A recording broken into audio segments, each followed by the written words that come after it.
Yes, welcome dear students of 8th standard people. Now after the learning some basic knowledge about the force, now we are going towards the pressure. Guys, pressure and force, let me tell you, they are somehow related with each other.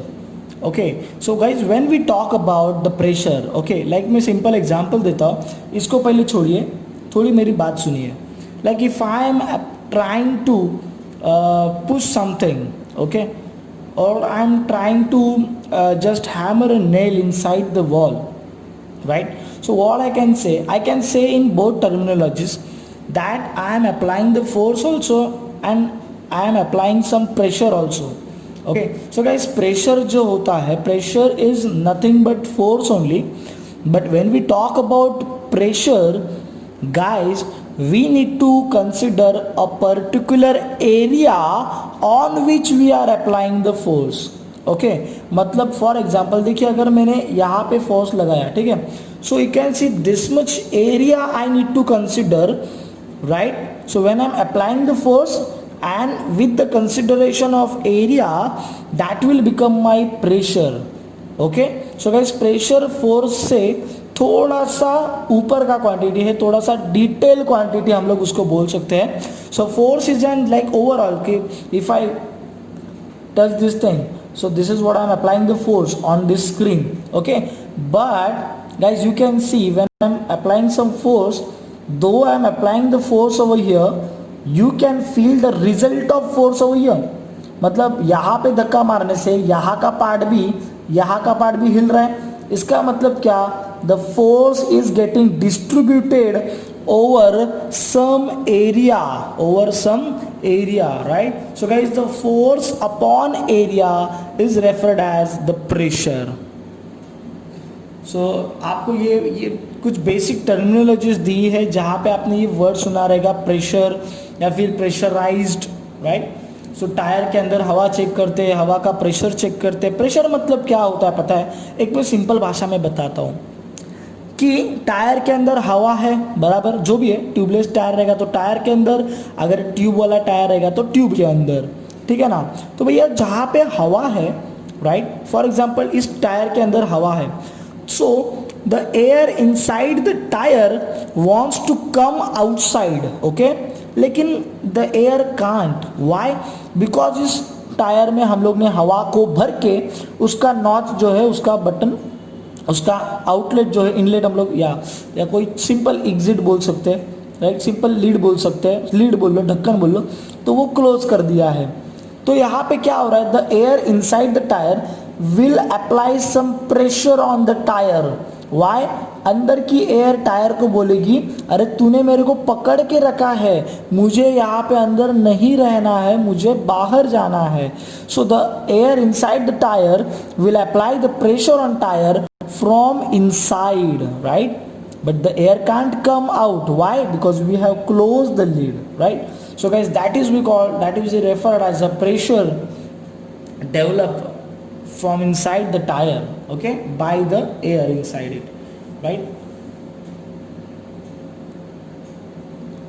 So these all things are there कि आपको पता है कि जैसे देखिए हम लोग ये पंप वगैरह मारते, तो पंप क्यों मारते भाई?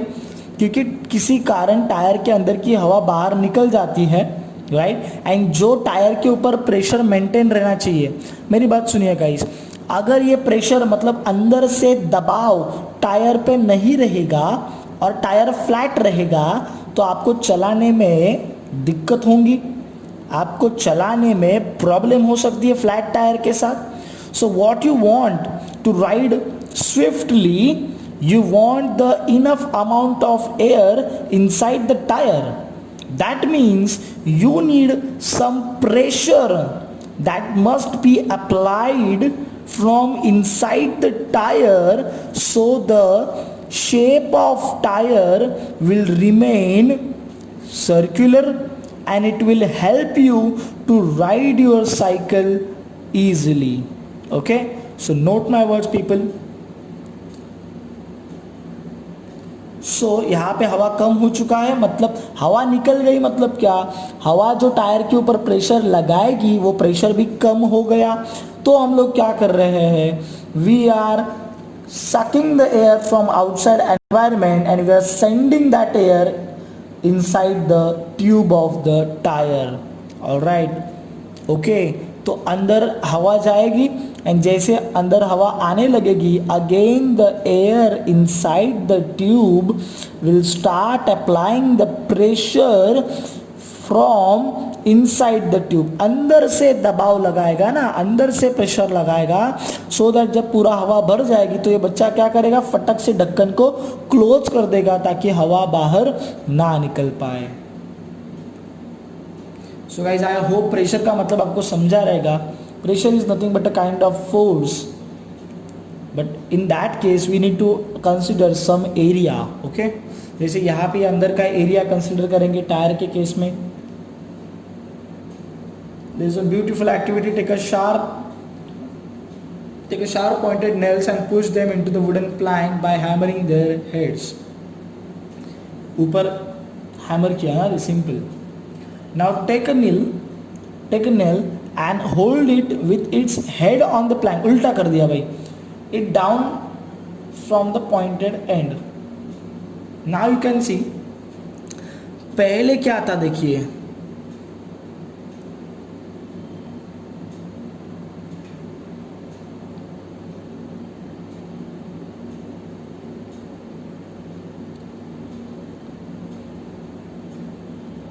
Okay, hold on. Just see the tip of this nail. Guys, we are applying the force from here, right? So यहाँ से आएगा आपका force. Hammer कर रहे हैं मतलब force लगा रहे हैं, right? And guys, can you see this tip of the nail? So that is what the area on which we are applying the force. Okay, अगर मैं जैसे कि यहाँ पे बोलूँ या अगर मैं यहाँ पे force लगा, can you see over here? So this much area, देखो मैं mark कर रहा हूँ, ये this much area, this area I am considering. ठीक है. सो गाइस जैसे मैंने बताया, while considering the pressure, you obviously pressure is a force, but while considering or while talking about pressure, you need to consider the area on which you are applying the force. मैं पूरे screen के ऊपर force लगा रहा हूँ क्या? नहीं, मैं खाली छोटे से पार्ट पे फोर्स लगा रहा हूँ. So that much area only I will consider if I want to find the pressure. Right? So same way, this nail is over here. We are applying the force on the nail, and the nail, see जो force हम लोग लगाएंगे वही force nail में से wooden plank पे जाएगा. Means nail will apply some force on it, right? But if you see over here, the area is very negligible, right? The tip of the area, जो खिले का tip है, that tip of the area is very negligible. So guys यहाँ पे आप मेरी बात सुनिए. देयर इज अ, ठीक है चलिए फॉर्मूला वो बाद में देख लेते हैं, अभी मैं खाली एक्सप्लेन करता हूँ कि एरिया कम है इसके लिए फोर्स का इफेक्ट ज़्यादा दिखेगा. That's why the pressure applied by nail on the wooden block will be more. And in the next case वो उल्टा हो गया ना. क्यों उल्टा हो गया देखिए ना. Due to this the same force we will apply over here and the same force will be applied by nail on the wooden block. But now this time can you see this area? तो अभी क्या हो रहा है, ये जो force था वो डिस्ट्रीब्यूट हो रहा है पूरे नेल के सर के यहाँ पे डिस्ट्रीब्यूट हो रहा है. Because of that the pressure, the resultant pressure will decrease. Okay, and nail का अंदर जाना मुश्किल हो जाएगा, राइट? देखिए यहाँ पे when pressing a drawing pins into the drawing board they get into the board easily. वो एक एग्जांपल था. By applying a force using a thumb one can push the pins into the board, right? Now on the contrary, while pressing ordinary pins into the board with a thumb, the thumb may get hurt. Why people? इसका भी एक reason देखिए क्या है, right?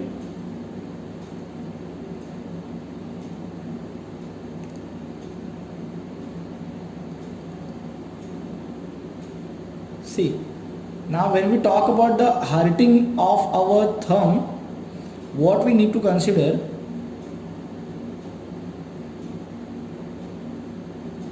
Wait here guys, जैसे देखो हम लोग फोर्स लगा रहे हैं, हम लोग का एक्शन फोर्स है राइट, वैसे इसका क्या होगा, reaction force on our thumb means what, by the help of reaction force this pin or rather this head will apply some force on our thumb, right?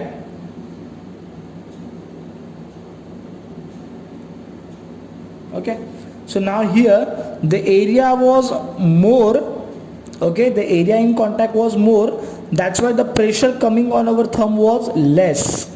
But ये आप याद रखिएगा, इस pressure is equals to force upon area, force बढ़ेगा तो pressure बढ़ेगा, area घटेगा तो प्रेशर बढ़ेगा, ठीक है. तो there is a direct relation between pressure and force and there is a inverse relation between pressure and area. So guys I am talking about the reaction force that the pin will apply on our thumb. Now in this case the reaction force is there, but you can see the area here, the area is less, that's why the pressure, area is more, that's why the pressure will be less. Now let's see the next example. वहां पे देखिए छोटा सा pin डाल रहे हैं ना, सी अभी इसका एरिया देखिए, इसका एरिया बहुत कम है right. Now when we are trying to penetrate this nail inside the what is this board, ठीक है. So what will happen because of this reaction force applied by nail on our thumb, now here the area is less, okay, so that's why the pressure on the thumb will be more and that's why our thumb will get hurt. So these are things. The nail easily penetrates into wood from its pointed end. ये पहले वाला example की अभी वो लोग बात कर रहे हैं. From this you will notice that when a force is applied,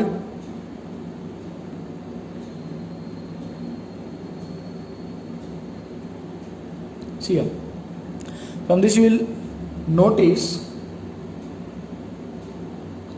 so let me decrease the brightness. Okay, when a force is applied on the head of the nail, it is easy to hammer it into the plank, right? ये बात सही है. But उल्टा, on the contrary, while pressing the ordinary pins into the board with the thumb may get hurt. तो दोनों चीजों का उन्होंने ऑब्जर्वेशन आपको बताया है. Alright guys, now here I try to explain you that concept कि क्यों हुआ वो, ठीक है, जो मैंने वहाँ पे ऑडियो में बताया था. देखिए guys, this is the original formula of pressure. Pressure is equals to force upon area. So guys, when we talk about the pressure, we need to consider the area also. So depending upon the area, the value of pressure will be different. Okay. So guys, यहाँ पे देखिए, जब हम लोग इसका जो tip है वो नीचे है तो ऊपर से हम लोग फोर्स लगा रहे हैं, but you can see at the tip of the nail the area was very negligible. So if the area is less, then the pressure will be more. This is the inverse relation, right? So guys, and more the pressure means what? The force that we are applying on the nail, the same force this nail will apply on the wooden plank or wooden block, right? So the force is there, but the area with which it is applying, the area is very less, and because of that the pressure will be more. मतलब देखिए ये जो नील का जो tip है ना, एक particular छोटे से खड्डे में जाएगा, means that small area, देख रहे हो, this only small area is there, right? So for this small area the pressure will be high and the greater the pressure, easier the penetration. तो फटाक से easily ये खिला जो है वो अंदर घुस जाएगा, ठीक है. लेकिन नेक्स्ट केस में देखिए हम लोग उल्टा रख के ठोकने की ट्राई कर रहे हैं. So we are applying the force, the same force this nail will applying on the wooden block, but now this time the area is quite high. The area is quite high. If the area is high, low and lesser the pressure, the harder is to penetrate, right? तो guys देखिए पहले area इतना सा था, मतलब इतने से area में फोर्स लगाना था, बाद में देखिए एरिया इतना हो गया, इतने एरिया में फोर्स लगाना है, ठीक है. So where we will get the more effect of force, where we will get the more effect of force. Obviously here the force will be more effective and here the force will be less effective. Why? Because the force will simply distribute. The force will distribute over the area. That's why the total pressure will be less and here the area is less. That's why the force will not get distributed but the force will act effectively on this small area only. And that's why the pressure developed here will be high and the pressure developed here will be low. Guys, after pressure उन्होंने बहुत ज़्यादा explain नहीं किया था तो मैंने try किया थोड़ा बोर्ड पे आपको एक्सप्लेन करने का.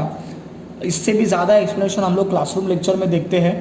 So guys now the next concept is about the inertia. ठीक है, तो एक सिंपल मैं बात बताता हूँ इनर्शिया मतलब क्या होता है. यहाँ पे डेफिनेशन दे ही दिया है. The tendency of an object to remain in its existing state. ठीक है, देखिए एग्जिस्टिंग स्टेट मतलब क्या, हम लोग के पास दो स्टेट है. या तो कोई ऑब्जेक्ट रेस्ट में हो सकता है, राइट, एकदम खड़ा है जगह पे, कोई जगह से हिल रहा नहीं है, इट इज स्टेडिंग. सो या तो कोई ऑब्जेक्ट रेस्ट में हो सकता है, रेस्ट स्टेट में, या तो कोई ऑब्जेक्ट मोशन स्टेट में हो सकता है, right. So the tendency of object to remain in existing state मतलब क्या, रेस्ट वाला ऑब्जेक्ट रेस्ट में ही रहना चाहता है और मोशन वाला ऑब्जेक्ट मोशन में ही रहना चाहता है. समझ रहे हो बात मेरी. तो this is called, this tendency is called as a inertia. मतलब क्या, देखिए ये जो टेबल है या फिर ये जो what you can say dishes है, ठीक है, ये डिशेज रेस्ट में है और ये रेस्ट में तब तक रहेगी जब तक हम लोग उसके ऊपर फोर्स अप्लाई करके उसको डिस्प्लेस नहीं कराते तब तक, राइट. तो जब तक फोर्स नहीं लगता तब तक ये डिशेस रेस्ट में ही रहने की मांग कर रहे हैं. So the tendency of an object to remain in its existing state is called as a inertia, is called as a inertia. ठीक है, बेसिकली और एक मैं डेफिनेशन देता हूँ आपको. द अपोजिशन प्रोवाइडेड, क्या बोला मैंने, the opposition provided by object to its change in state, to its change in state. ठीक है, यानी कि क्या कि यार मैं इस डिश को शिफ्ट कराने के लिए, मतलब ये अभी स्टेशनरी है, ठीक है, तो इसको मुझे मोशन में लाना है तो I need to apply the force, right. Okay, but at that time the dish will try to oppose my force. Why? Because the dish doesn't want to leave its existing state. Dish को तो भैया stationery ही रहना है, rest में ही रहना है. Dish ये नहीं चाहती कि कोई उसके ऊपर फोर्स लगा के उसको रेस्ट स्टेट में से मोशन स्टेट में लेके जाए. So guys, this opposition provided by object to change their state is called as a inertia. This is my second definition. And what is your first definition? The tendency of an object to remain in its existing state. उसको वही रहना है, rest वाले को rest में रहना है, motion वाले को मोशन में रहना है. That is why an object in stationary state remains in same state and an object in motion remain in state of motion in the absence of external force. मतलब जब तक फोर्स लगाता नहीं कोई तब तक रेस्ट वाला रेस्ट में ही रहेगा और जो मोशन वाला मोशन में ही रहेगा. Guys, this is what about our first law of motion. Alright, so guys, we have just learned the first law of motion. Similarly इसका भी है, देखिए अगर अभी देखिए ये बस जो है एसटी जो है वो मोशन में, ठीक है, अभी वो कब तक मोशन में रहेगी, जब तक कोई उसको अपोजिट फोर्स नहीं लगाता या जब तक ये ड्राइवर ब्रेक नहीं मारता. गाइस देखिए आप मतलब समझिए, टायर को ब्रेक मारने का मतलब ही क्या है पता है क्या, टू ड्रैग द बस और to apply the force on bus in the opposite direction of the motion of bus. मतलब बस अगर ऐसी जा रही है तो ब्रेक दबाना मतलब क्या, बस को इस डायरेक्शन में फोर्स लगाना. समझ रहा बात मेरी. बस अगर ऐसी जा रही है तो ब्रेक लगा के the brake actually wants the bus to stop, right. So guys that brake means what, the force, right. तो ऑब्वियसली मोशन वाला तब तक मोशन में रहेगा जब तक उसके ऊपर कोई फोर्स लगा के उसको रेस्ट में नहीं लेके आता, स्टेशनरी नहीं लेके आता, राइट. देखिए ब्रेक लगा दिया, अभी रुक गई बस, ठीक है. तो भाई स्टेशनरी वाला स्टेशनरी में रहेगा और मोशन वाला मोशन में रहेगा। कब तक? जब तक उनके ऊपर कोई फोर्स नहीं लगाता तब तक। जैसे ही फोर्स लगा दिया, the stationary object will go in motion state and the object in motion can come in stationary state, right? Only provided when the force applied on object in motion to the opposite direction। मतलब अरे गाड़ी right to left जा रही है ना, तो force तेरे को लेफ्ट टू राइट लगाना पड़ेगा, तभी जाके बस रुकेगी। ठीक है। सो गाइस, जैसे मैंने बोला कि दो प्रकार के इनर्शिया, दो प्रकार के स्टेट है, तो दो प्रकार के इनर्शिया रहेंगे। Inertia of state of rest means what? जो मैंने बोला ना, क्या ना, object in the state of rest can not change its state or of rest due to its inherent property. मतलब क्या, ये बक्सा है, बक्सा क्या ऐसा उठा के पैर लगा के चलेगा क्या खुद ब खुद? नहीं चलेगा ना। तो बक्से को चलाने के लिए, बक्से को एक जगह से दूसरी जगह पे लेके जाने के लिए we need to apply the force, right? So the बक्सा is right now in the stationary state or the rest state. means what the box wants to continue, the box wants to continue to remain in the original state, in its original state, that is state of rest. So guys, that is called as the inertia of the state of rest. When a stationary object wants to remain stationary, stationary और rest एक ही होता है। ठीक है। That property is called as a inertia of state of rest. अभी motion वाले की बात करते हैं। inertia of motion क्या है? The inherent property of an object due to which its state of motion cannot change is called as a inertia of motion. मतलब क्या है? देखिए, पत्थर जो है वो ऊपर से गिर के नीचे आ रहा था, आपने भी देखा, मैंने भी देखा। देखिए नीचे आते जा रहा है, आते जा रहा है, आते जा रहा है। क्यों आते जा रहा है भाई? पत्थर जो है क्यों आते जा रहा है? एक सिंपल रीज़न है। The reason behind is the gravitational force. तो गाइस, जब तक ग्रेविटेशनल फोर्स है, बिकॉज, और जब तक ये माउंटेन स्टीप है, तो तब तक ये स्टोन जो है, रॉक जो है, वो नीचे नीचे आते रहेगा because of the gravitational force. मतलब this object is in motion and it wants to continue its motion state.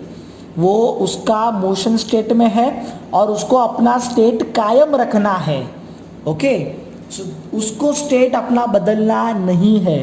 हाँ, ये बात अलग है जब उसके ऊपर कोई अपोजिट डायरेक्शन में फोर्स लगाएगा तो उसको रुकना पड़ेगा, because that force will change the direction or rather the change the state of object. Okay, so guys, inertia of motion means what? The object which is in the motion, it wants to be in the motion, that is called as the inertia of motion. ठीक है।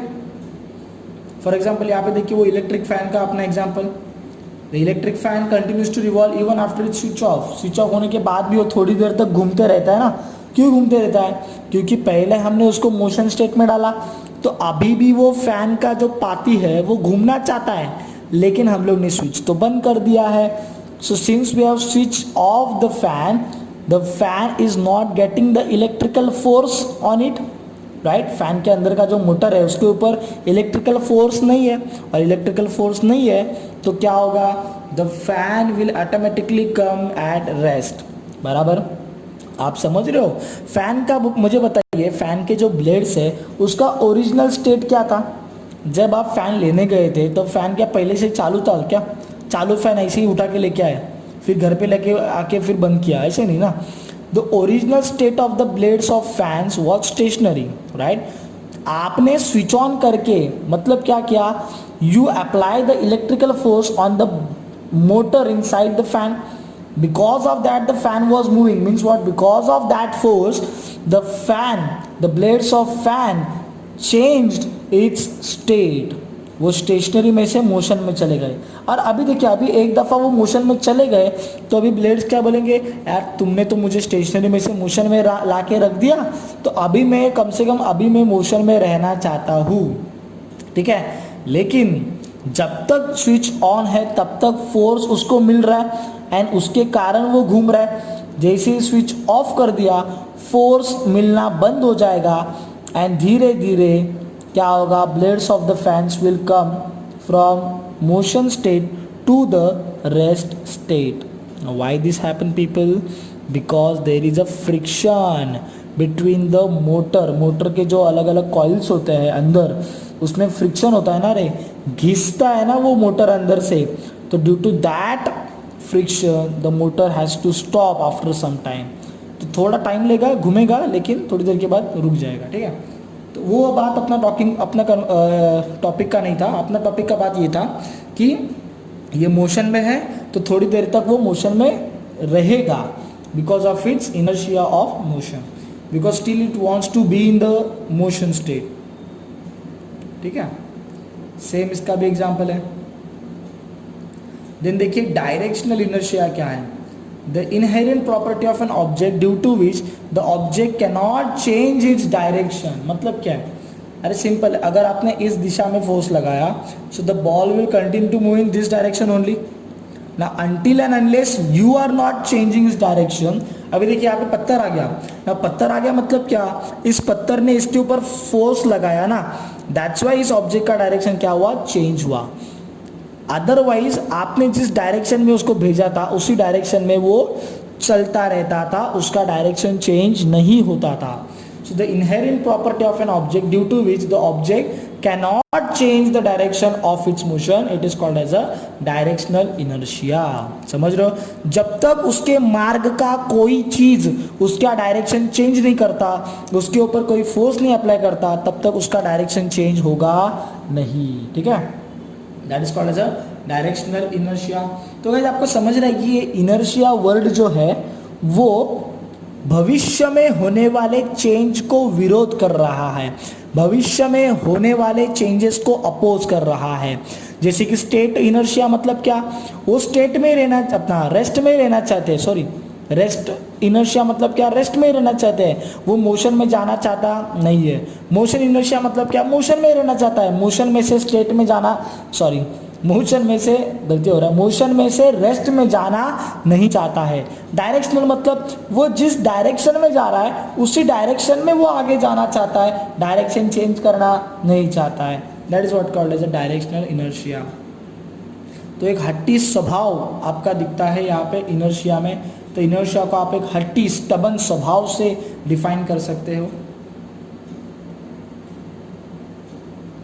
या आपको पता है, for example if a vehicle in motion along straight line suddenly turns, अगर turn ले लिया तो आप थोड़ा सा झुकते हो ना यहाँ पे वहाँ पे. ठीक है, थोड़ा सा देखिए ये जो लेडी है वो थोड़ा सा यहाँ पे झुक गई है. Means what, initially when this people were moving, ये लेडी एकदम सीधा बैठी थी. Means what, her body was directing in straight direction, right. But जैसे ही टर्न ले लिया, सडन टर्न ले लिया, तो उसका जो बॉडी है उसने अपोज करना चाहा बट वो नहीं कर पाई उसकी बॉडी, इसके लिए वो थोड़ी सी झुक गई यहाँ पे.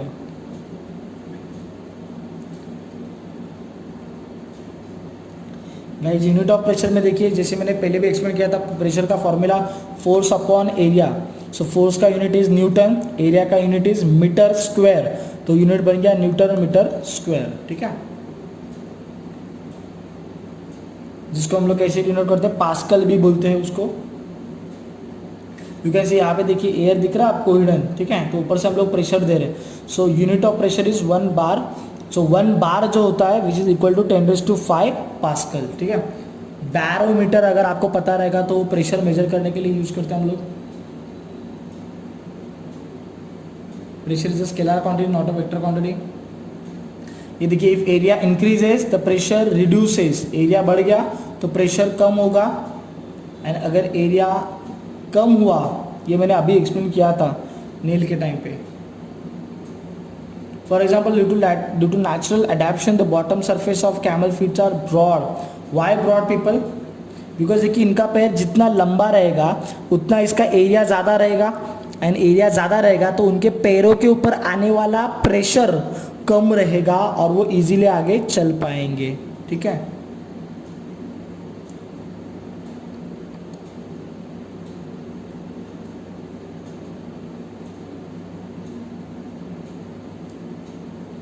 Right. Do not penetrate into sand because उनके पैर बहुत कैसे होते हैं, फ्लैट होते हैं, उनका एरिया ज़्यादा होता है.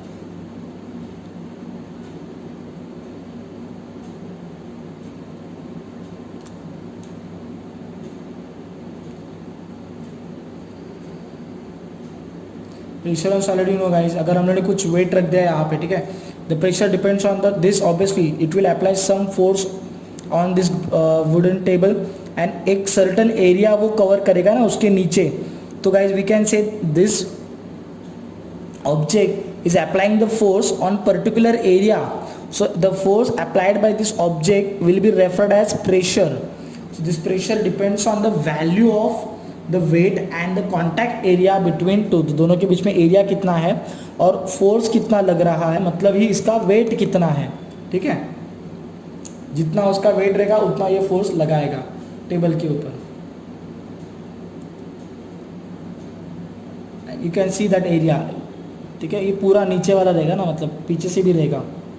ठीक है, कॉन्टैक्ट एरिया. तो जितना ये एरिया बड़ा रहेगा उतना प्रेशर कम रहेगा, जितना एरिया छोटा रहेगा उतना प्रेशर ज़्यादा रहेगा. इसकी जगह पे आप नेल को रख के भी देख सकते हैं, जो मैंने अभी बोला वो आप देख सकते हैं रख के.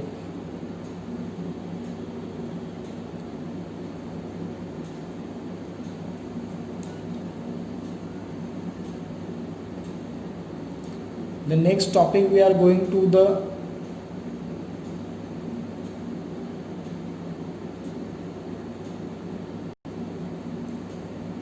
ये एक सिंपल एक्टिविटी है, एक सिंपल एक्सपेरिमेंट. देखिए क्या है, यहाँ पे पानी अंदर जा रहा है, यहाँ पे उन्होंने एक छोटा सा बलून लगाया है. ठीक है, एक होल करके एक छोटा सा पाइप है और ये बलून है.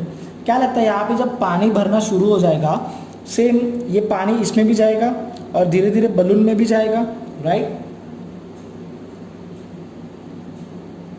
You can see balloon inflate हो गया, means what? The pressure of water acts on the side of the bottle as well. You can see जो मैंने टायर का केस बताया था ना, टायर का केस वैसे ही है. तो टायर के अंदर से हवा, मतलब हवा अंदर है और अंदर से हवा प्रेशर अप्लाई कर रही है टायर के ऊपर, राइट. एंड वैसे ही यहाँ पे जो पानी है, the water inside the bottle is applying the pressure on the wall or on the inside wall of the bottles, right. And due to this pressure the water will enter into this small pipe and it will start filling the balloon. Okay, तो वैसे बोलने का मतलब ये है, जैसे solid pressure apply करते हैं वैसे लिक्विड भी प्रेशर अप्लाई करते हैं और वैसे गैस भी प्रेशर अप्लाई करते हैं. बहुत ही इम्पॉर्टेंट ये एक्टिविटी है. मैं एक्सप्लेन करता हूँ यहाँ पे, आपको थोड़ा सा देखने में अगर दिक्कत हो रही हो, so let me explain you. 3 जगह पे होल मारा है बॉटल को. ठीक है, this is the lower hole, middle and the top most hole. ठीक है, आप बात सुनिए, देखिए क्या होगा. पानी जब ऊपर से जाएगा तो जो लोअर होल में से निकलने वाला पानी है वो ज़रा ज़्यादा दूर तक जा रहा है. मिडल होल वाला पानी, कैन यू सी दिस, इधर जा रहा है. ठीक है, एंड जो टॉप लेवल, टॉप होल वाला पानी जो है वो तो नज़दीक ही गिर रहा है. Now why this happen people, एक सिंपल बात बताता हूँ. देखिए जो ये लोअर लेवल का पानी है, तो इस लोअर लेवल के पानी के मतलब लोअर होल के यहाँ का पानी, क्या बोला मैंने, लोअर होल के यहाँ के पानी के ऊपर के पानी का प्रेशर रहेगा. मतलब ऊपर का पानी इस होल के, लोअर होल के यहाँ के पानी के ऊपर, क्या बोला, ऊपर का पानी लोअर होल के यहाँ के पानी के ऊपर प्रेशर लगाएगा. Because of that pressure this water from the lower hole will go little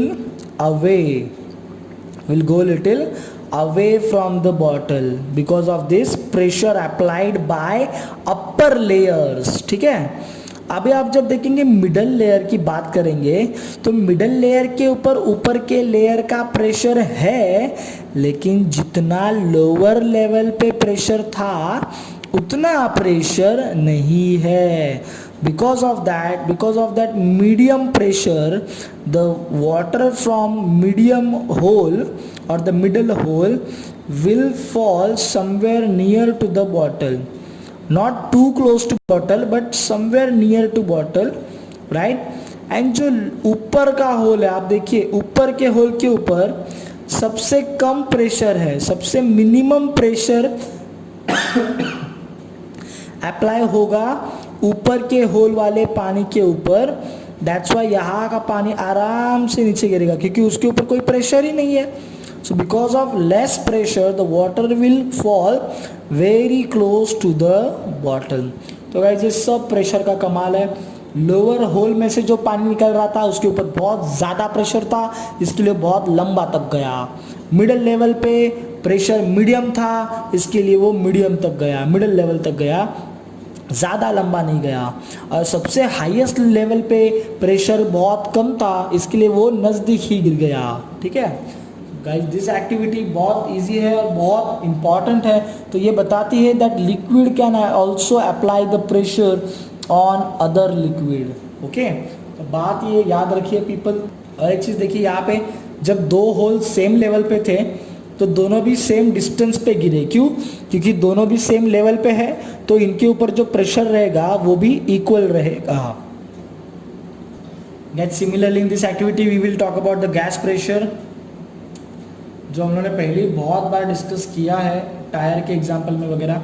देखिए जैसे हम लोग के फ्लूइड प्रेशर अप्लाई करते हैं, राइट, ये अंदर का वॉल है ना, इनसाइड वॉल, उसके ऊपर प्रेशर अप्लाई कर रहे हैं। वैसे ही इस बलून में जब हवा डालेंगे, so this air is applying the pressure from inside of the balloon, right. Inside wall जो है एक आउटसाइड रहेगा, एक इनसाइड रहेगा, तो इनसाइड वॉल के ऊपर प्रेशर अप्लाई किया जा रहा है because of this air, right. So that is called as a gas pressure. ठीक है। सो गाइस, जो हम लोग फ्लूइड की बात करते हैं ना, तो फ्लूइड में लिक्विड एंड गैस दोनों भी आ जाते हैं। ठीक है, कभी साइंस लोगे 10th के बाद तो उसमें आप पढ़ोगे फ्लूइड डायनामिक्स करके, बहुत मस्त चैप्टर है।